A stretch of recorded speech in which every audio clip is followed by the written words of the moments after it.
قال المؤلف والمفسر رحمه الله تعالى أدام النفع بعلومه وعلومكم في الدارين آمين إلى أن قال يقول تعالى ولا تقربوا مال اليتيم إلا بالتي أحسن حتى يبلغ أشده أي لا تتصرفوا في مال اليتيم إلا بالغبطة کہ یتیم کے مال میں کوئی ہیرا پھیری نہ کرو، کیونکہ یتیم کا مال جو کھاتے ہیں وہ گویا کہ انگارے اپنے پیٹ میں ڈال رہے ہیں۔ وَلَا تَأْكُلُوهَا إِسْرَافًا وَبِدَارًا إِن يَكْبَرُوا وَمَنْ كَانَ غَنِيًّا فَلْيَسْتَعْفِفْ وَمَنْ كَانَ فَقِيرًا فَلْيَأْكُلْ بِالْمَعْرُوفِ۔ جلدی جلدی نہ ان کے مال کو کھائیں تاکہ اس کے بالغ ہونے سے پہلے پہلے ہم یتیم کا سارا مال کھا جائیں۔ اگر تم میں کوئی غنی ہے تو یتیم کے مال سے کچھ بھی نہ لیں، ہاں اگر تم بھی فقیر ہو تو اتنا لے سکتے ہو جو جائز ہے۔ وقد جاء فی صحیح مسلم ان رسول اللہ صلی اللہ علیہ وسلم قال لأبی ذر یا ابا ذر انی اراک ضعیفا وإني أحب لك ما أحب لنفسي لا تأمرن على اثنين ولا تولين مال يتيم۔ صحیح مسلم کی اس حدیث مبارک ہے، حضور پاک رحمت دو عالم صلی اللہ علیہ وسلم نے فرمایا ابو ذر سے کہ ابی ذر تم کمزور آدمی ہو، میں اپنے لیے جو محبوب رکھتا ہوں تمہارے لیے بھی وہی چیز محبوب رکھتا ہوں، میں تمہیں نصیحت کرتا ہوں۔ ایک تو کبھی حاکم نہ بننا، نہ کوئی عہدہ لینا، اور دوسرا یہ ہے کہ نہ کبھی یتیم کا وارث بننا، یتیم کے مال میں بھی دخل نہ دینا، اور لوگوں کے معاملات میں بھی بڑا بن کے اور حاکم بن کے نہ، کیوں انسان ہے لازماً اس سے کوئی نہ کوئی خطا ہو جاتی ہے، تم ضعیف آدمی ان چیزوں سے بچو۔ وَأَوْفُوا بِالْعَهْدِ الذي تعاهدون عليه الناس والعقود التي تعاملونهم بها فإن العهد والعقد كل منهما يسأل صاحبه عنه إن العهد كان مسؤولا۔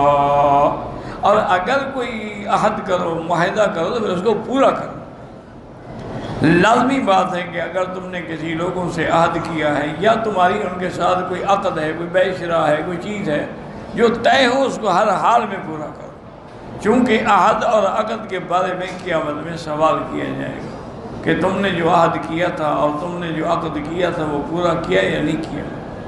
ان العہد کان مسئولا، عہد کے بارے میں قیامت میں سوال ہوگا۔ اب ایک اور حکم دیا اللہ نے، وَأَوْفُوا الْكَيْلَ إِذَا كِلْتُمْ أَيْ مِنْ غَيْرِ تَطْفِيفٍ وَلَا تَبْخَسُوا النَّاسَ أَشْيَاءَهُمْ۔ اگر لوگوں کو دینا ہو تو پوری تول دیا کرو، نقصان نہ کیا کرو، کیونکہ جو لوگ ایسا کرتے ہیں کہ دیتے وقت تھوڑا دیتے ہیں اور لیتے وقت پورا لیتے ہیں، ان کے لیے ہلاکت ہے۔ وَيْلٌ لِّلْمُطَفِّفِينَ الَّذِينَ إِذَا اكْتَالُوا عَلَى النَّاسِ يَسْتَوْفُونَ وَإِذَا كَالُوهُمْ أَوْ وَزَنُوهُمْ يُخْسِرُونَ۔ اللہ نے فرمایا ہلاکت ہے ان لوگوں کے لیے جو تطفیف کرتے ہیں۔ کیا مانا کہ جب لوگوں کو دیں تو ان کو تھوڑا دیتے ہیں، لینا ہو تو پھر زیادہ دیتے ہیں۔ یہی لوگ ہیں جن کے لیے ہلاکت ہے اور جہنم کی وادی ہے، تو ایسی چیزوں سے بچنا چاہیے۔ اسی بعد علماء نے اسی سے استدلال کیا ہے کہ جیسے تول، میب، کیل، وزن صحیح دینا چاہیے، اسی طرح اگر کوئی آدمی ملازم ہے اور اس نے جو کنٹریکٹ کیا ہوا ہے کہ 8 گھنٹے میں ڈیوٹی کروں گا، تو اس میں بھی وہ خیانت ہے۔ اگر اس میں خیانت کرے گا تو وہ بھی پکڑا جائے گا قیامت۔ جیسے آج کل عام رواج ہے نا جی کہ اگر 7:30 بجے ڈیوٹی ہو تو آتے ہی 8 بجے، پھر آنے کے بعد وہی میز پہ بیٹھ کے وہی ناشتہ کرتے ہیں، وہی چائے پیتی ہیں، اور اس کے بعد درمیان میں چھٹی ہو تو بس چھٹی کی تو غائب ہو گئے۔ تو یہ جتنے وقت کا وہ غیان کریں گے یہ ان کے ذمہ غبن ہے قیامت والے دن۔ قُلْ بِضَمِّ الْكَافِ قِسْطَاسِ الْمُسْتَقِيمِ، اور قسطاس میزان کے وزن پہ۔ قال مجاہد هو العدل، میزان قسطاس کا معنی یہ ہے کہ عدل، انصاف کریں۔ المستقیم الذی لا اعوجاج فیہ ولا انحراف ولا بالکل صحیح تول ہو، نہ ادھر نہ ادھر۔ ذالک خیر و احسن تاویلا، اے لکم فی معاشکم و معادکم ولہذا قال وَأَحْسَنُ تَعْبِيرًا مَعَادًا مُنْكَرًا فِي آخِرَتِكُمْ.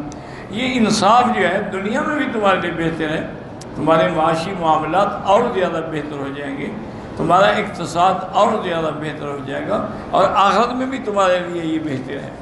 قال سعید قطع ذلك خیر واحسن تعویلا، اے خیر ثوابا، اس کا بہتر اجر ملے گا، واحسن عاقبۃ، بہتر انجام ہوگا.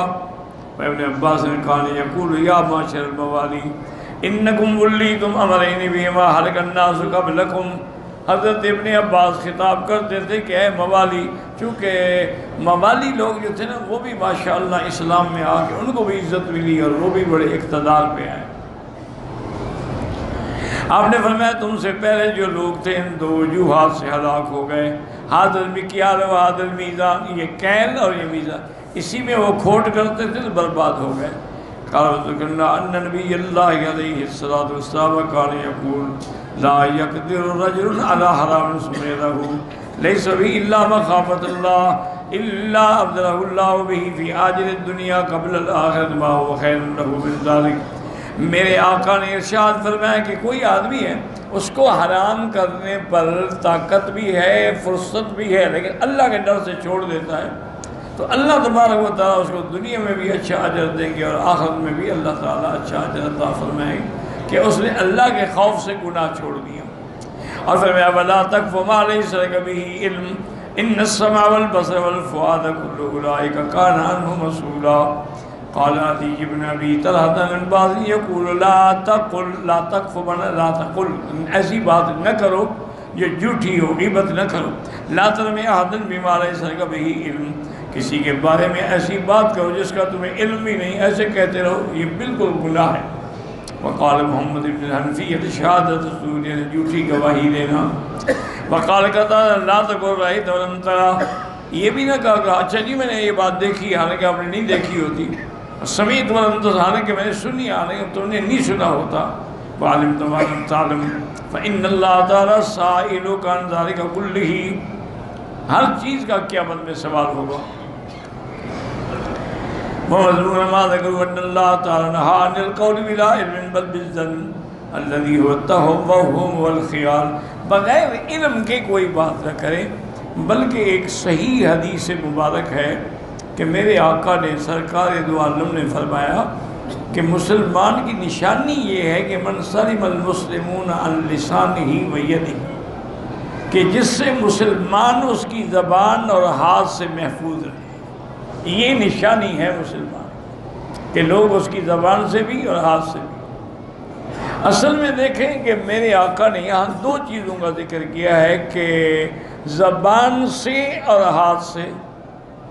اس کی وجہ کیا ہے؟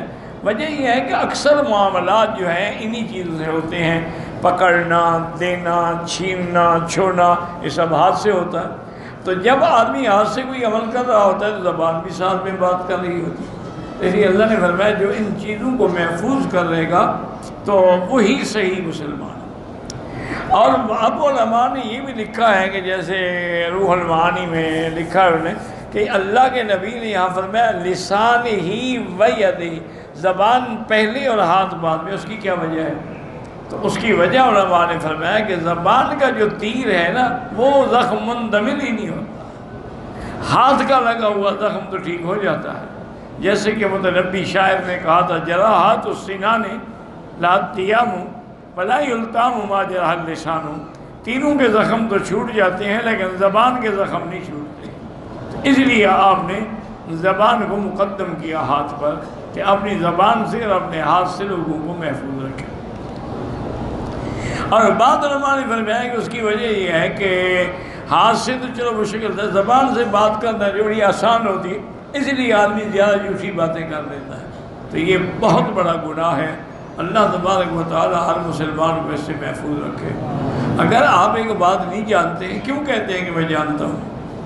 اور اسی طرح ایک آدمی میں اگر گناہ بھی ہے تو اس کے بارے میں تم برائی نہ کرو کیونکہ یہی غیبت ہے. تو اللہ تبارک و تعالیٰ نے منع کر دیا ہے اور قیامت میں ہر بات کا سوال ہوگا. اجتنبوا کثیرا من الظن ان بعض الظن اسم، میرا گمان ہے، میرا خیال سے بچو. ایاکم والظن فإن الظن اکذب الحدیث، حضور نے فرمایا گمان سے بچا کو سب سے جھوٹی بات یہی ہے کہ میرا گمان ہے جی، میرا خیال ہے جی۔ وفی سنن ابی داؤد بئس مطیۃ الرجل الزاعم، انہوں نے فرمایا یہ سب سے بھڑی سواری ہے کہ آدمی کہ ہاں جی میرے خیال میں ایسا ہے۔ وفی الحدیث الاخر ان افضل الفرائض الرجل عینیہ ما لم تریا، سب سے بڑا جھوٹ ہے کہ دیکھا نہیں کیا میں نے دیکھا ہے۔ وفی الصحیح من تحلم حلما کلف یوم القیامت ان یعقد بین الشعیرتین وليس بفاعل، اور اسی طرح کوئی آدمی کہتے میں نے خواب دیکھا ہے لیکن دیکھا نہیں ہوتا ہے تو قیامت میں اللہ اس کو سزا دیں گے کہ یہ 2 جو کے دانے ان کو جوڑو، وہ نہیں جا سکتے، مانا کہ جہنم کی سزا ہو۔ وَقَوْلُهُ كُلٌّ أُولَٰئِكَ أَيْ هَذِهِ الصِّفَاتُ مِنَ السَّمْعِ وَالْبَصَرِ وَالْفُؤَادِ كَانَ عَنْهُ مَسْئُولًا، یہ کان ہے دیکھنے کی ہے، دل سب کا سوال ہوگا قیامت میں۔ ایسے یسأل عبد یوم القیامت وتسأل عنہ عما عمل فیہا، کہ کیا کام کیا اس نے دنیا میں۔ ویسے استعمال اولئک کما قال الشاعر ذم المنازل بعد منزلۃ اللوى فليس بعد اولئک الایام، تو یہ بہت بڑی لوگ معمولی بات سمجھتے ہیں لیکن یہ بہت بڑا گناہ ہے۔